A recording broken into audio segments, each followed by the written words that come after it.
Well, good morning. So these two friends of mine and myself decided to go land this 1948 Bonanza on a lake.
So once our captain had figured out where we were heading and set up everything properly, we were on our way and cruising along at a good rate with about a 45-minute time to the destination, which is somewhere towards the south of Sweden, or at least south of Stockholm, a ways away.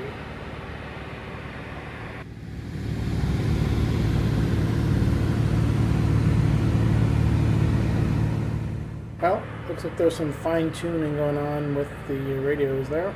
Trying to adjust the course, perhaps. Not sure what's going on. I'm in the back seat, as you can tell. And to be honest with you, the Beech 35, the V35 with the V-tail, this early model from 1948, is a little bit snug in the back. I gotta be honest with you. But you can't really tell from the pictures. But trust me, it's a little bit snug. Even though we have the seats moved forward in the front, there's not a lot of space in the back. However, the footwells are quite deep, which makes it a bit more comfortable than, say, for instance, a Cherokee of the same vintage.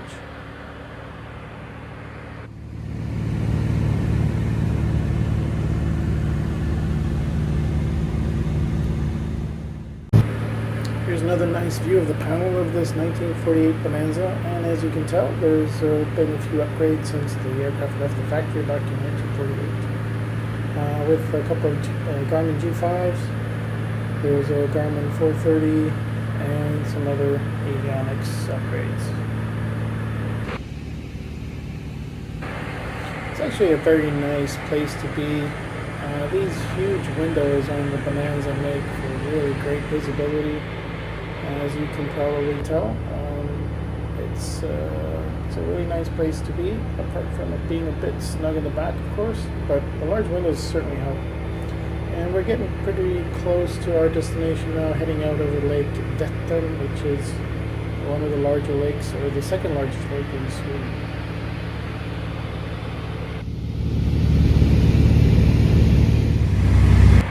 Just ahead of the left wingtip there is where we will be landing in a few minutes. As you figured out, it is frozen, and this will be the first time I land on the ice, and it's going to be an interesting experience. So let's see how this goes.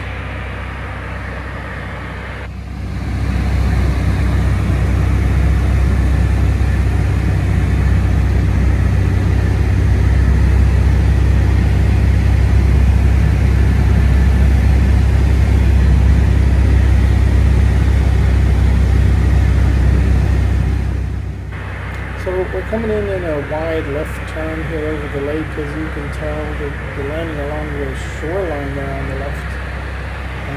So making a full circle around to fly back north, and then coming for a landing towards the south. It's a little bit tricky to figure out exactly where to land on the ice because it's not really that well marked. There are some aircraft parked along the shoreline there on the left-hand side, just ahead of the wing as you see it now. And we'll be making an attempt looking for a couple of twigs on the ice where the threshold is supposedly marked out.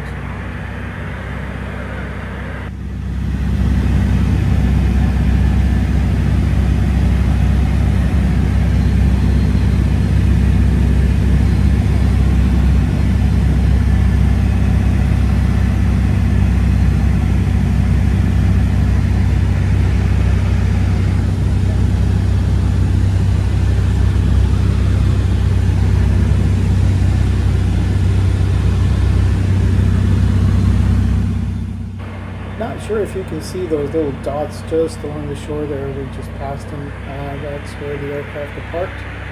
So we're now in a nice downwind, supposedly for runway, or is it iceway? Not sure.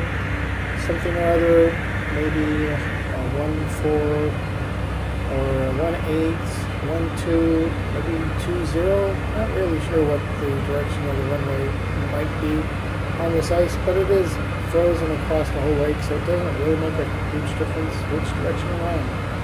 Just kind of set it up for nice into the wind, and make sure there's nothing in the way as we come in to land. There are other people on the ice apart from the aircraft, unfortunately. However, we will make an attempt. Let's see how this goes.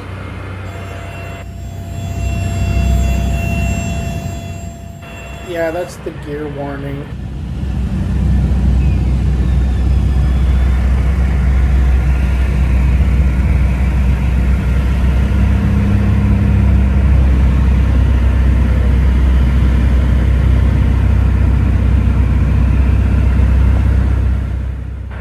One of the idiosyncrasies of the Bonanza here is that the throttle, the mixture, and the prop control are all underneath the yoke, so you can't really see them.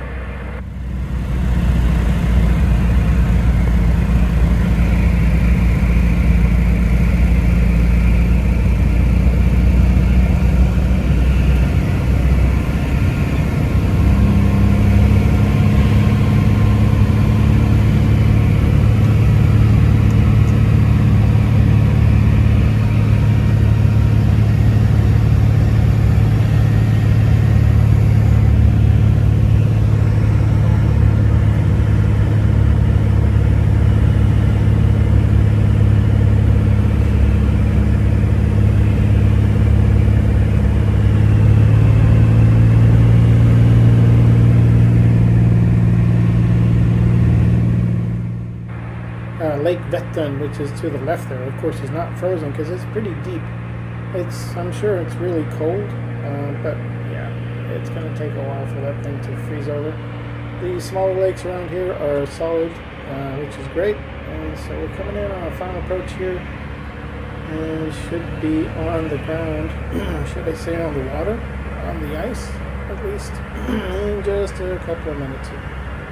Maybe a few seconds hopefully. We're now looking for the threshold, which is supposedly marked by a couple of pine twigs stuck into the ice. I don't know, I can't see them, can you?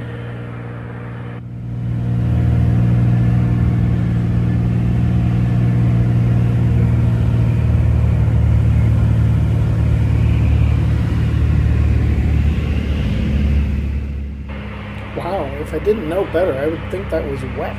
But you know what? It is frozen solid because it's like minus 10 C. And it's been like that for a month probably. So here we go. Coming up on the ice. Let's see. Where is the ice now?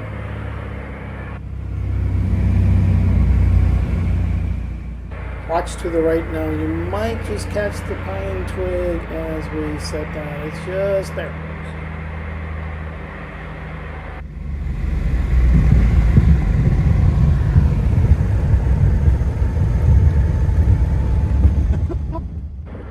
Wow, I think we made it onto the ice. And brakes. Or, hang on a second. What about brakes? I'm sliding a little bit. Oh, well, speed is decreasing. Lots of lake left to go yet. And, well, I think we made it onto the ice. Well, apparently we did. Good job.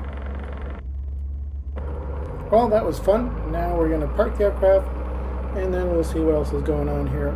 Probably hang out a couple minutes, check out the other aircraft, see if anything else is going on, and once we're done, we will be heading back.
Well, there's an aircraft taking off, runway, iceway, not sure.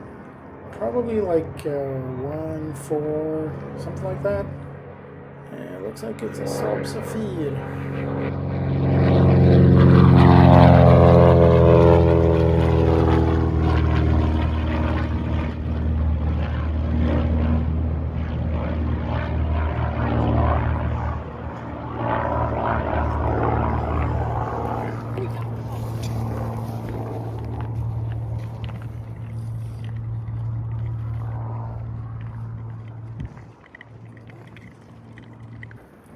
And another aircraft taking off over there in the distance in a very different direction to the previous one.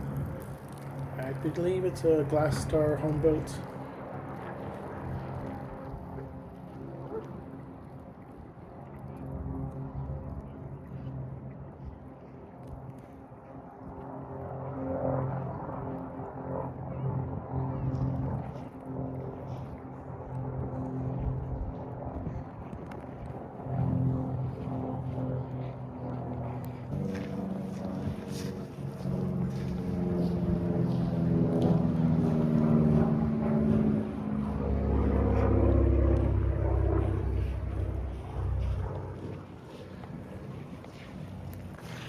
Unfortunately, by the time we arrived, a lot of the aircraft had departed, but here's a nice Glass Air 2 home built. And this other one here is a Robin aerobatic aircraft, 2160 I believe it's called.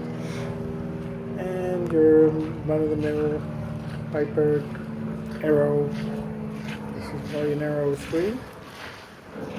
And, well, you can compare it now to the Beech Bonanza in the background that we arrived in.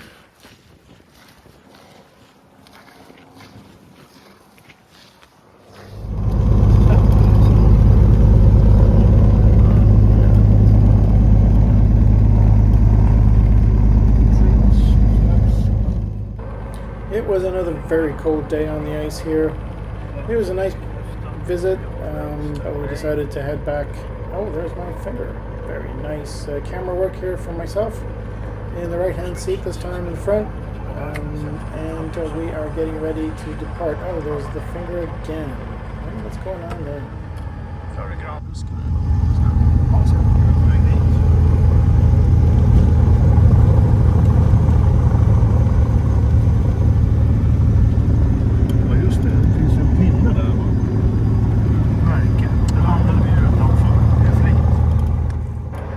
Just remarking on the fact that there's a buoy on the airfield, which is a bit weird when you're flying around with the wheels out.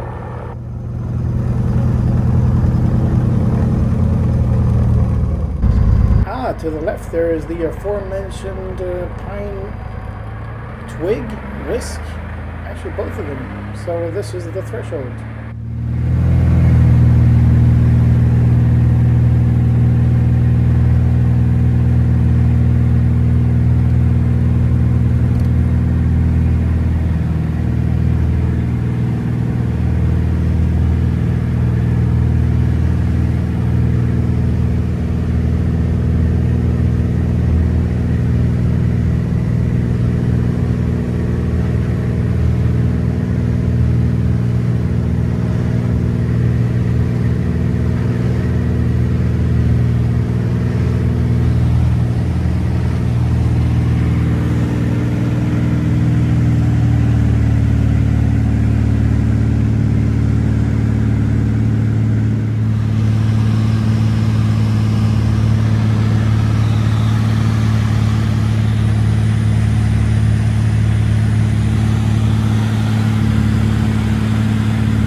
So after a nice experience on the ice and an exhilarating departure with a nice flyby, we set up and headed home.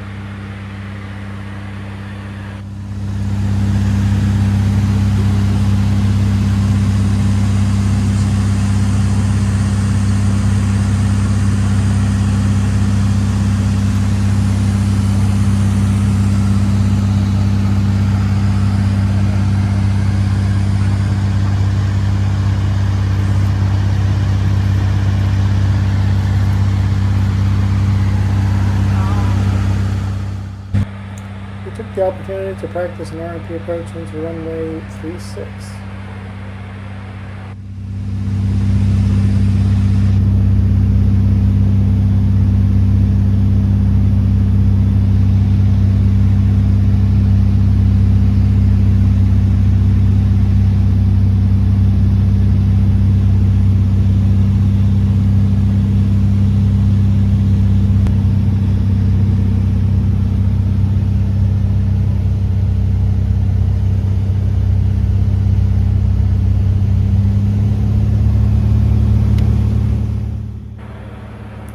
Here we are just about executing a go-round with the intention of going back, doing another one, and then we'll break off to the right for a left-hand circling to runway 36 with a full stop landing.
Nice landing, Captain. And I want to thank you all for watching. And we'll see you on the next one.